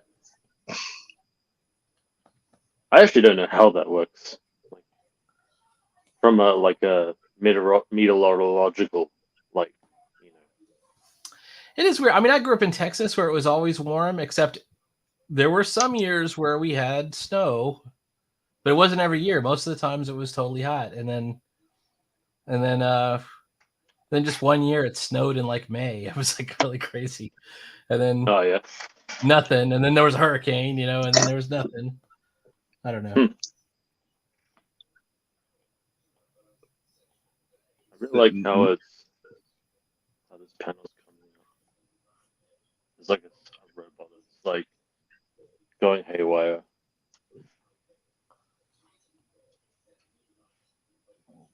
Oh, I'm checking that out. Is that a robot that on there? Yeah. For Yeah. the security?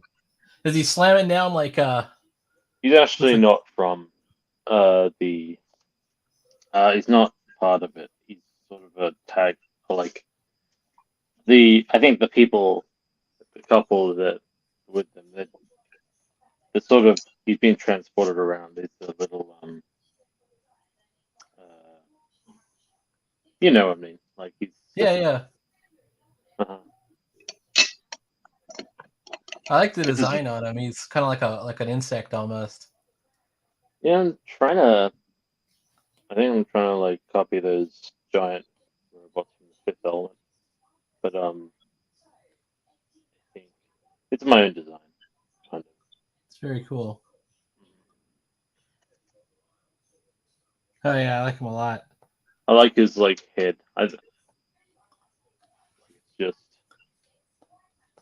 I made it so his head is thrashing back and forth. Oh, that's what's going on there. Yeah, I totally get the action there, like where you slam the thing down, and then on the next panel you have the sort of panda character and they're horrified. Yeah. Don't notice. Very cool. I'm glad. I think yeah. When I explain it, it makes sense. Now the action makes perfect sense.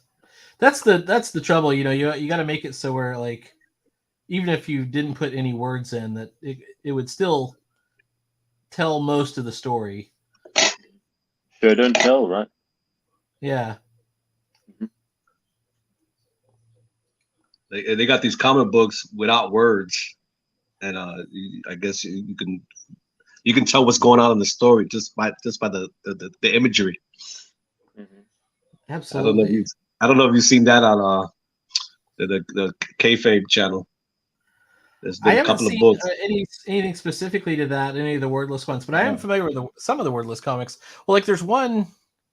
What's the one I was thinking of? Isn't Jim Woodrug a good like example? Like Jim Woodrug, he's a bit of a sort of underground comics guy, but he had like I don't know, he had this sort of psychedelic sort of Oh yeah, style. yeah. Oh, I can't remember what the name of that character is. The Russian character. Crazy. Octobriana. That's the name of Octobriana. the character. Yeah. Octobriana. So it's a really weird underground character. You ever seen Billy Idol? Yeah. Mhm. Yes. You know that tattoo that Billy Idol has on his arm. He's in Eyes Without a Face. Like if you remember those videos of the '80s, he's got a tattoo in his arm. I don't recall. I don't think I was looking at Billy Idol that much back then. It's he draws attention to it in the video. He does this thing and he shows it. That's Octobriana too. That's the same character. Because it was an underground character in the 70s and 80s. And that's the Billy Idol. The wordless comic books that I'm talking about, I think Marvel made a G.I. Joe comic book, no words. I think I forgot the artist but there's no words. Larry Hama, I would guess. That's it, Larry Hama. But wasn't Larry Hama was an artist and also a writer for the G.I. Joe books? I think so. I think he did both. Yeah, he really loved that particular comic. So he served in Vietnam. I think he served in Vietnam or something as a medic or something. I have to look him up. I can't remember. I know he was in the military doing something. That's why he was so good. Yeah, he was so good. Like especially like the GI Joes, they had their file cards. He was like Wally Wood's assistant, but he did that 22 panels that always work. Yep. Or I don't know if you're familiar with that. Okay, so that's 22 Wally Wood's 22 panels that always work. That's actually Larry Hama doing it because Larry Hama was his assistant and put that together for him because Wally was always having to go around and correct people. So I think I've heard of it. Yeah. Yeah. It's the background of my computer. Let's see if I can find the image. He was an assistant. Yeah. I love Wally Wood. I'm crazy about him. I like him when he's an inker. I like him when he's the artist. I like him on just about anything he does. He's great. You know, I know we talk about Outlaw Comics. For some reason, I've never heard this guy, but Tim Vigil. Yeah, Tim Vigil, Faust. Yeah. Oh man, I'm in love with that guy's work. I just like I can look at him and go. I can look at him and go, oh my God, this guy might be better than Tom McFarlane. Well, okay, so the crazy thing about Tim Vigil to me is if you look at his early stuff, I hate his early stuff. It's real violent. Like that's what it's all about. It's just pure violence. Maybe that's just me too. I could just address certain things like that. It's like, oh, I don't want to action. You know, I'm just like an old, I don't know, B80s movie or something like that. Yeah, but it looked like every other like outlaw comic at the time when he started out, and then he just started to get really good. Like that's another one that you can see him get super good by the end of it. Like by the time he was, well, I don't know if you've ever really stopped. He's still out there. He's still out there. Mm-hmm. He makes his money from commissions now, I think. I think he's doing paintings now or something. I was blown away. He's working on paintings. But his early stuff, it looks really amateur. Like if you look at it, you're like, man, this is an ugly comic. Mm-hmm. But I think there's two brothers, right? There's Tim Vigil and there's another brother. Yeah, there's another Vigil brother, and the other Vigil brother did. Oh shit, I can't remember the other one. But He made thing, and this is probably good data point. Tim Vigil is the one that he goes. My brother could draw from imagination, but I had to draw from reference, and so they kind of started out, and the brother was better, and then Tim Vigil slowly kind of passed him up. Came around. He had an independent comic book called Dog. I hope that's right. I believe that's what it's called. Well, I remember I remember when I was young, and I wanted to pick up this book, but it was $2. I could buy like 4 comic books for that price. I never got any of those. I remember stuff like that. All the adult comics you couldn't get. Like I couldn't get them. Yeah, it was rough. It was like, hey kid, what you doing back there? I'm like, oh, I'm sorry. I wanted to be curious. I mean, I would even be old enough, and I would still be too embarrassed to be like, I don't know if I want to. That one's got boobs in it. I don't know if I can get that one. Yeah, I just played off like I was lost. I'm like, oh, I want to see what's there. That's how repressed we were. Yeah, I remember watching. I grew up in that era, HBO and Cinemax when it first came out, and there's certain things I wasn't supposed to be watching, but for some reason I always got these old movies, horror movies. Yeah, you might want to watch it in secret. You might not tell anybody or something. You might go in and say, yes. What are you watching? Give me your finest pornographic comics, please, sir. Yeah. Sir, you would walk in like a man and demand the most adult. That's fine. I'm only 12 and I want cherry comic books. Let's go. Bring it on. Like, I shall experience your most adult humor. Yes, sir. I wish to be titillated. And you would go in but I would never do that because I was too embarrassed. I would never get them. Yeah. I'm a big fan of also like heavy metal comic books. Just visually, like the artwork blows me away sometimes. That speaking of nudity, that was huge. So I have a friend who's actually been in heavy metal. Let me post a link to this dude's Instagram because if you want to cry. I love it. Hang on. I went to college with this dude, and I'll tell you the story. I don't know if I've already told the story. All right. This was one of my friends in college. And let me post it. This is Greg Follander. And he's been in heavy metal. Like he did comics in heavy metal. Super cool dude. And he went to college with me. He lived in the same dorm and all this stuff. Great painter. Like even in college, like he was already good. He was already doing like cool stuff. But there's this great story where they hired him. The local grocery store hired him to paint like a wall, to paint like some fruits and vegetables and stuff on the wall. Have I told you the story yet, Cyburns? I don't know if I've said the story. No, never. Okay, I'll just tell you the story. They hired him to paint like some stuff on the wall because he was a great painter and he was an art student and everything. And they're like, we're going to give you X amount of dollars. And he's like, awesome, very cool. And he did it. He painted the whole thing, and it was amazing. And he's like, hey, I need to borrow someone's camera. We're going to go back and take a picture of it. And they went back, and it was like the weekend, and the store was closed. So he goes, okay. So then he goes back again. And what happened is the store had been permanently closed and sold. They only had him paint the picture on the wall to sell the store. So he did this whole painting. He painted this whole thing. Like he painted a whole like wall mural of like some meat and some vegetables. And I think it was more than one wall. Yeah. And they paid him. And then after they paid him, they just they sold the store and they closed it and they just tore the store down. So he never even got a picture of it, I think. Sweet. That's one of the best stories.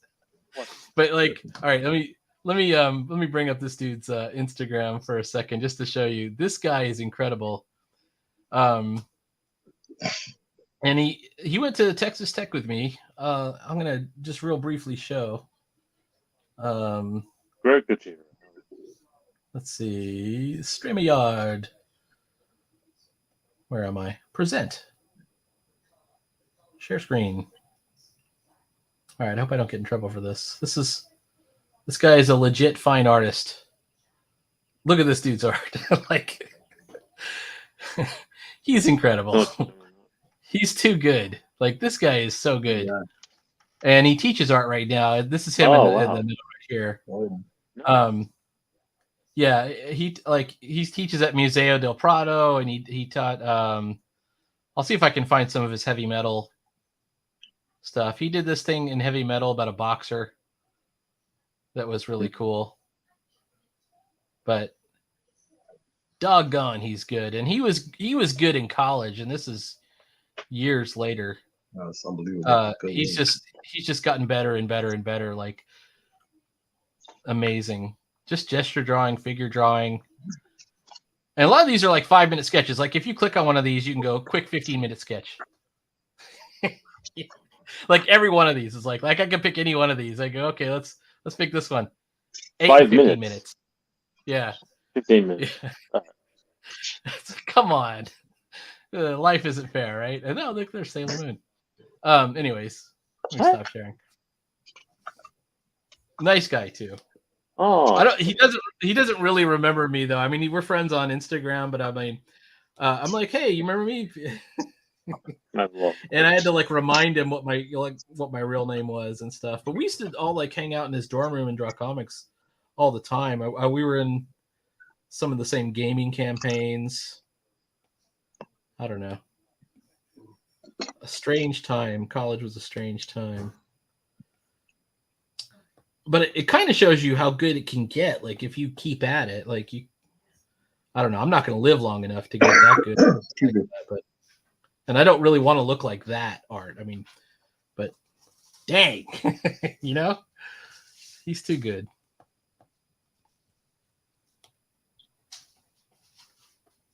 All right, what's happening here? By the way, we're almost done. By the way, we're at 7:45. I got about 15 minutes left before the stream ends.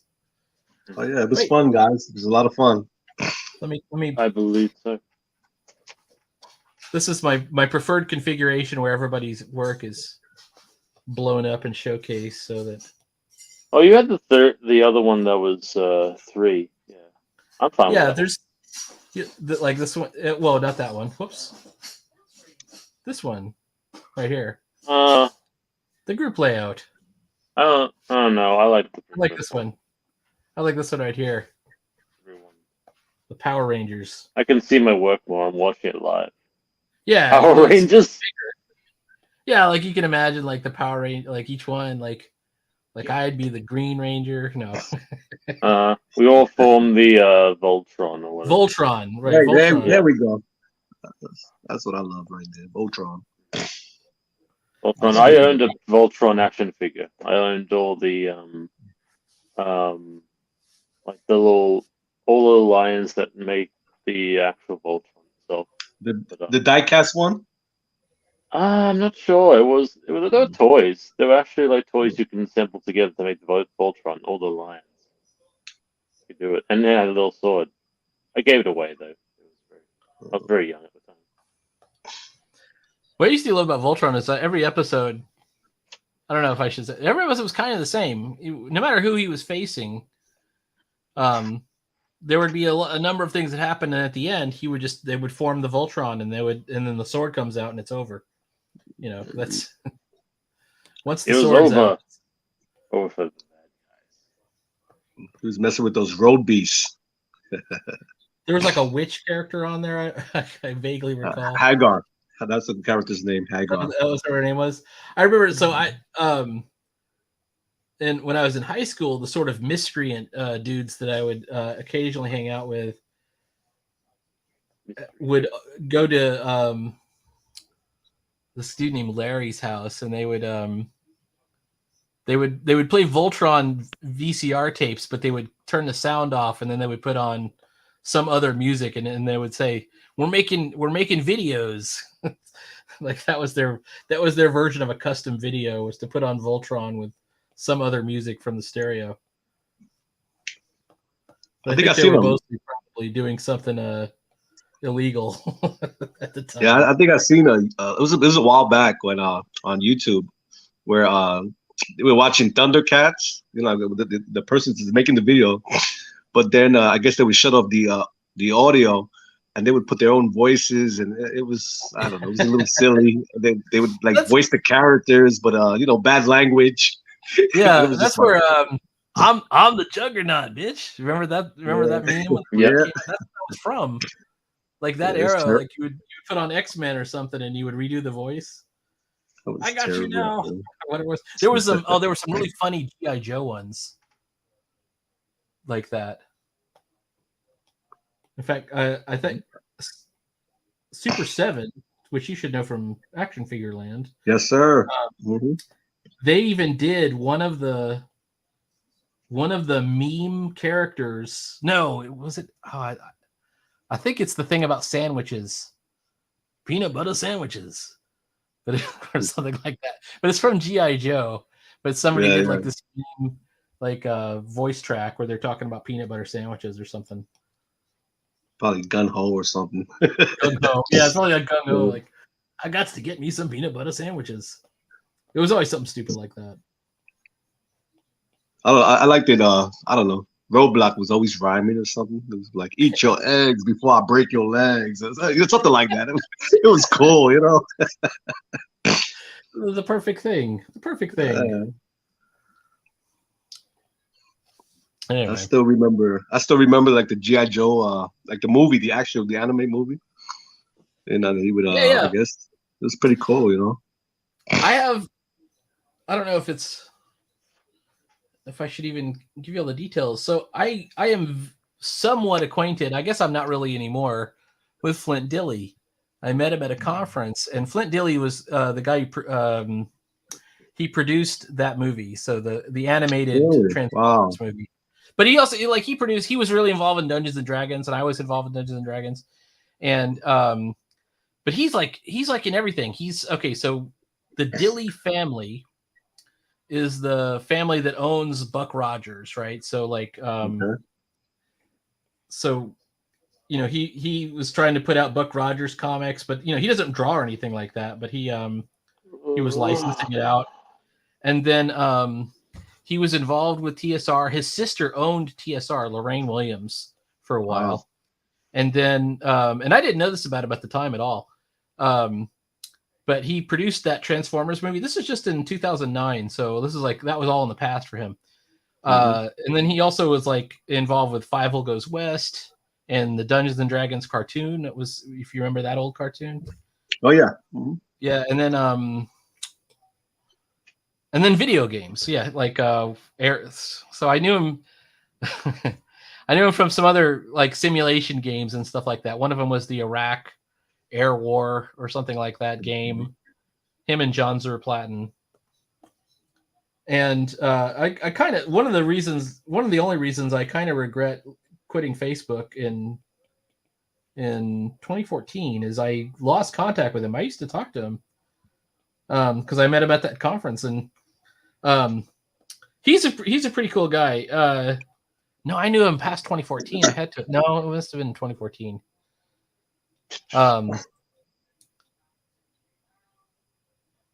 Because his friends, his friends were not that cool. One of them was Ari Salvatore, who I didn't know. You know who Ari Salvatore is? No. He's the guy who wrote the Drizzt Do'Urden novels. That was like one of his friends, like his Facebook friends, who would comment on stuff too. I don't know. You know, when social media was new, it's like you could be friends with anybody. Like I was following JM DeMatteis, and I asked him a question one time, and he wrote me an answer. Like he sent me a DM and said, you know, I asked him. I just asked an innocent question. I was like, hey, in this one comic, and this is like a really obscure comic, because you remember the character Devil Slayer? Do you know Devil Slayer? Speaking of C-list characters from Marvel. Devil Slayer was in the Defenders for a while. It's a Rich Buckler Devil character. Slayer. Yeah, I gotta look that one up. That's probably one of those characters. Yeah, Didn't he have like his face was exposed, but he had like his costume was blue or something? Like yes, you know That was- exactly. that's him? Who he is. Yeah, that's him. So, and he had a cape. He could pull weapons out of the cape or something. So We I also wrote had him a character. Go We ahead. also had a character. I'm sorry. We also had a character like that. DC, I think it was a Slayer or another one. The character looked like that. I don't know. Shadow. It's been a while. Oh crap! Yeah, But, yeah. There is yeah. a Nightmaster. Nightmaster looks almost exactly like. Oh my Devil. God. Yeah, yes, sir. You got a beautiful memory. But you go ahead and tell your story. So, I just out of nowhere, I just read it and I looked up the author of this comic, and it was about Devil Slayer retiring. Basically, he gets put into an institution, and Doctor Strange writes the letter, and it's a really beautifully written comic, and it's from the 1980s. And I just happened to JMD Mateus wrote that. Well, I follow him on Twitter, so I wrote him like a thing, and he sent me a DM back, and he told me all about that issue. And it's like that was really cool because he didn't know me. He didn't, he had no reason to answer me or whatever. But he was nice. Anyway, there are a lot of I don't know a lot of comic people or anything like that. And there's the ones that I would like to have known are mostly gone. But there's Keith Giffen, who I love. He's still around. And JMD Mateus is obviously still around. A lot of times you find out about people, you're like, okay, well, I really liked his work, but I don't know if I'd like him as a person. So like Kurt Busiek is a weirdo. I don't know if I'd like him. He gets really hardcore about this is Peter DeLuca. I don't know if I could do the impression of him, but he's like, Eric Larson is a pervert. Yeah, I've seen that video, and I like Eric Larson, so it's like, oh. I mean, you don't have to agree with everything anybody says. Yeah, but that's I right. laugh so hard. Everybody has opinions. DeLuca is correct. He makes his point. Yeah. I was convinced. When he shows the evidence, it's hard to argue with. I liked Eric Larson too because here's a guy that was just like before he was a star, he was doing it on his own. He was, he was making stuff, and I also liked. Two things. So, first of all, I love public domain old comics, like old Shazam, like Wiz Comics number 1, which DeLuca also covered. If you go to the Comic Book Plus and you pull up Wiz Comics number 1, or I think it's actually number 2 in continuity, the first Shazam, and you look who contributed that issue, like who actually had the physical copy of that comic to allow it to be scanned and everything. It's Eric Larson. It's not just any Eric. I didn't know that. Wow. Yeah. So it's kind of funny because DeLuca had this thing about Eric Larson, but then he also had a thing about Shazam like the next day. And I'm like, hey, there's a coincidence that you did that. But then the other thing is that I used to love about Eric Larson is like if you look at some of his battle scenes with Savage Dragon, and there's buildings in the background like skyscrapers and stuff. And if you look at them, he isn't drawing a skyscraper at all. He's just drawing like a pattern that looks kind of like it's just like he's just doing like crisscross patterns. I noticed that. Like windows, and it works. It's perfect, and you're like, that's badass. Like that's a really cool trick, and he must have come up with that himself. I've never seen anybody do anything else like that. You won't believe it, but I have the whole run of Savage Dragon. Oh, I believe it. Was it 300? Is it 300 issues now or something like that? I have like, I think so, but I have maybe up to I would say 130, but I have from 1 all the way on. Awesome. So I understand what you said about Eric Larson. Yeah, his books are exciting to me. I love the way he draws Knuckles. Something about that. It's just you can see the knuckle prints. Yeah. Like Marsh Lee has not been on very much lately, but you would like him because he really loves Eric Larson too. Like he likes all Marshall Lee. Yeah. Of DonkeyJawProjects.com. Yes, of Donkey Jaw. Have you seen him on Facebook or something? I'm not on Facebook, so I don't know. But I don't see him on YouTube anymore. He's not on YouTube. I heard he had a video where he talked about he was going into computer sciences to learn. Yeah, I saw that one. And like he'll probably still. Yeah, he'll probably still go back, still work on something. It's not sort of studying. No, sorry. You would like him though because he really likes Savage. He loves that whole Image era, and you should definitely follow his channel. Let me put his channel up. What? Okay, put it. There's I haven't seen too many new videos up for Donkey Jaw, but March Makes Comics. But they were so inspiring, when I first saw them. Definitely follow March Makes Comics. Even go back and see the old ones. Hang on, I'll just put it in the chat. Oh yeah, We're on our last 4 minutes. Yes, sir. Sorry, go ahead. No, I was like very inspirational. I pick up a lot from a lot of guys. I definitely pick up from you and Peter DeLuca, and I'm sure I'm looking at Sidebird's work. It looks pretty cool too. Just thank you. it's all artwork. That's what we're doing, trying to get better, trying to envision whatever our imaginations. What we want to see on the paper, guys. Definitely go check out Duckling Star because it's really good. There's another. I don't know if you've seen this guy. He makes a book called Blood Force. You seen this guy? I have not. What's the name? No. Just type in Blood Force Comics, and the guy's awesome. I was talking to him. He's like, "Hey, our names are the same: Blood Packs, Blood Force." I think his name is Mitch. That's the way he starts off the videos. I will check it out. Yeah, awesome. Is it Mitch Rogers? I believe so. I don't know. That's the book he makes. It's Blood Force. I will check it out. I might. I don't think he really knows me, but I think we've both done stuff for Arrow. He's on the Indie Vault podcast. If it's Mitch Rogers, I don't really know him, but I'd like to know him. I mean, I like to know all these guys. Very awesome artist. Almost like an like the 90s style image. That's the look he's going for. I will definitely check that out. Very creative artist, man. Just unbelievable. Just look at a lot of that. All right. Trying to get inspiration. Any last words? We're getting close to the end here. This was fun, and thank God my phone survived the whole. It survived the whole show. Yes. Social. Thanks for having me on. And absolutely. cool to finally meet you, man. Also, cool to finally meet you in Block. I believe we spoke last time until my phone died. Yeah, it's okay. We made up for that, All right, buddy. Let me post one last time. Sideburns can be found at Ducklingstar, thecomicseries.com. It is a webcomic. It's excellent. Tells the story of Deb, who is a security guard at a Debbie? Debbie is fine, yeah. Debbie is fine. It's unique. She's a security guard at a aqua park in space. Water park. A water park. Yeah.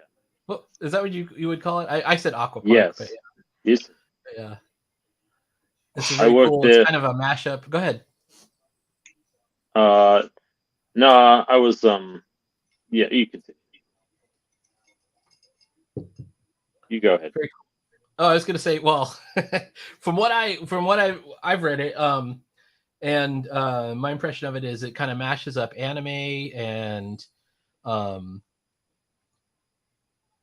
comedy, and it's got kind of cute girls, and it's got like science fiction stuff in it, and it's got battles. I mean, it's very cool.